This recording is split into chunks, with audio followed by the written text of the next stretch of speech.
Baik teman-teman, di sini saya Daphne Kesan Mangori dengan NIM 230710101251 akan menjelaskan mengenai contoh implementasi Pancasila pada sila yang pertama, yakni ketuhanan yang Maha Esa di dalam kehidupan sehari-hari.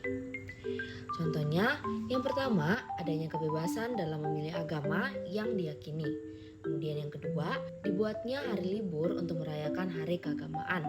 Kemudian yang ketiga, tidak melakukan penistaan terhadap agama lain seperti melakukan perusakan rumah-rumah ibadah.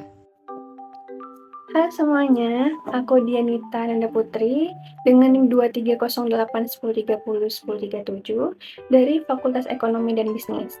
Nah, di video kali ini saya akan jelaskan implementasi nilai-nilai Pancasila dalam kehidupan sehari-hari dan contoh penerapannya. Jadi, di sini saya akan memberikan contoh pada sila kedua, yaitu kemanusiaan yang adil dan beradab.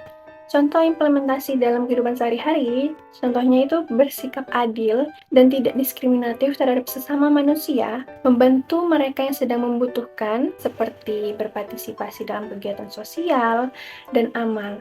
Lalu ada menghormati hak asasi manusia dan memperlakukan orang lain dengan martabat.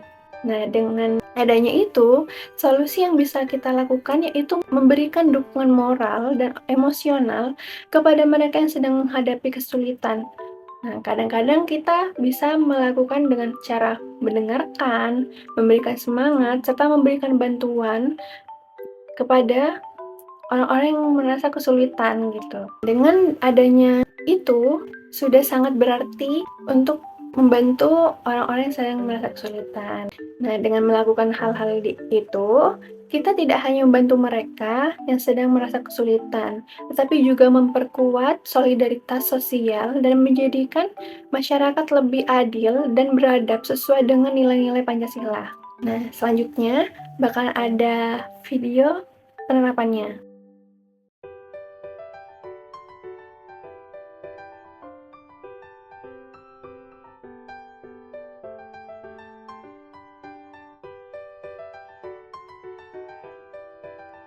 Lalu yang selanjutnya adalah sila ketiga Pancasila, yaitu Persatuan Indonesia. Penerapannya dalam kehidupan bermasyarakat sehari-hari adalah seperti menghargai keberagaman budaya. Indonesia ini kaya akan bahasa, budaya, dan adat istiadat, menghargai dan merayakan kebersamaan. Dan keberagaman ini seperti turut serta dalam perayaan adat daerah lain atau seperti mempelajari bahasa daerah lain. Hal ini adalah bentuk dari penerapan sila ketiga Pancasila. Lalu penerapan yang kedua yaitu gotong royong. Semangat gotong royong mencerminkan persatuan dan kebersamaan.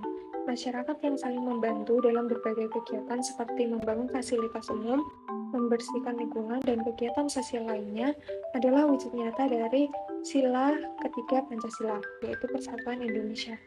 Selanjutnya adalah sila keempat Pancasila, yaitu kerakyatan yang dipimpin oleh hikmat kebijaksanaan dalam permusyawaratan perwakilan.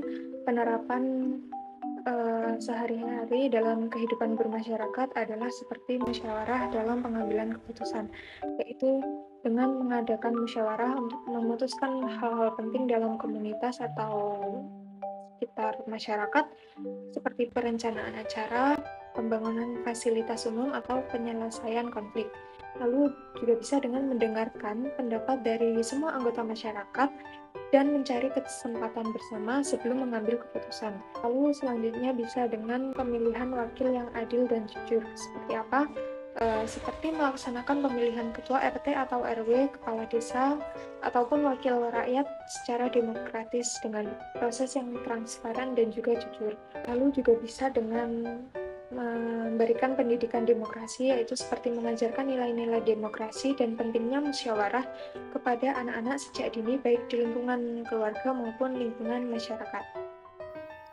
Implementasi sila kelima, keadilan sosial bagi seluruh rakyat Indonesia dalam kehidupan sehari-hari, yaitu contoh implementasi yang pertama, memberikan kesempatan yang sama kepada semua orang tanpa memandang latar belakang. Hal ini berarti bahwa setiap individu memiliki akses yang sama terhadap pendidikan, pekerjaan, layanan kesehatan, dan sebagainya. tanpa diskriminasi berdasarkan ras, jenis kelamin, agama, dan lain-lain. Dengan memberikan kesempatan yang sama kepada semua orang dapat mewujudkan kesetaraan dan keadilan dalam lingkungan masyarakat. Kemudian contoh implementasi yang kedua yaitu mendukung kegiatan sosial yang bertujuan untuk mengurangi kesenjangan sosial. Nah, seperti gotong royong, membantu orang yang membutuhkan, dan lain-lain. Dengan kegiatan-kegiatan ini dapat membangun komunitas yang lebih adil dan harmonis dalam lingkungan masyarakat.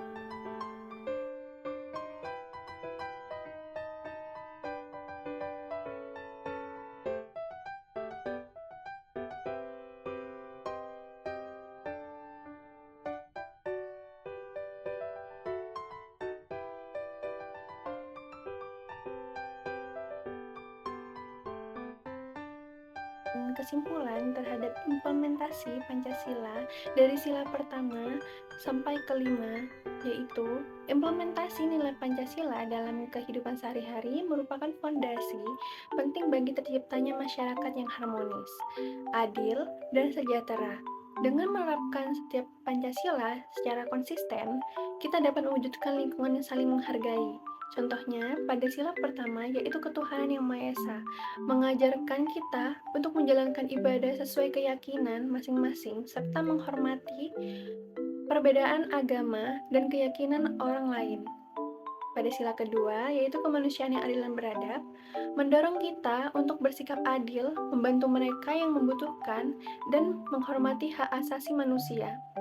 Pada sila ketiga, yaitu persatuan Indonesia, menekankan pentingnya menjaga persatuan dan kesatuan bangsa dengan menghargai keberagaman dan mengutamakan kepentingan nasional. Yang keempat, kerakyatan yang dipimpin oleh hikmat kebijaksanaan dalam permusyawaratan dan perwakilan. Itu mengajak kita untuk berpartisipasi dalam proses demokrasi, berdiskusi, dan mencapai kesepakatan bersama dengan bijaksana. Di sila kelima, yaitu keadilan sosial bagi seluruh rakyat Indonesia, yaitu mengharuskan kita untuk berusaha mengurangi kesenjangan sosial dan mendorong pemerataan kesempatan di berbagai bidang. Nah, dengan penerapan nilai-nilai ini, kita dapat membangun kehidupan bermasyarakat yang lebih baik, penuh dengan toleransi, gotong royong, dan keadilan. Pancasila bukan hanya sebagai dasar negara, tetapi juga sebagai pedoman praktis dalam berperilaku sehari-hari. Sehingga setiap individu dapat berkontribusi positif dalam membangun bangsa dan negara yang lebih maju dan sejahtera. Sekian video dari kami. Terima kasih.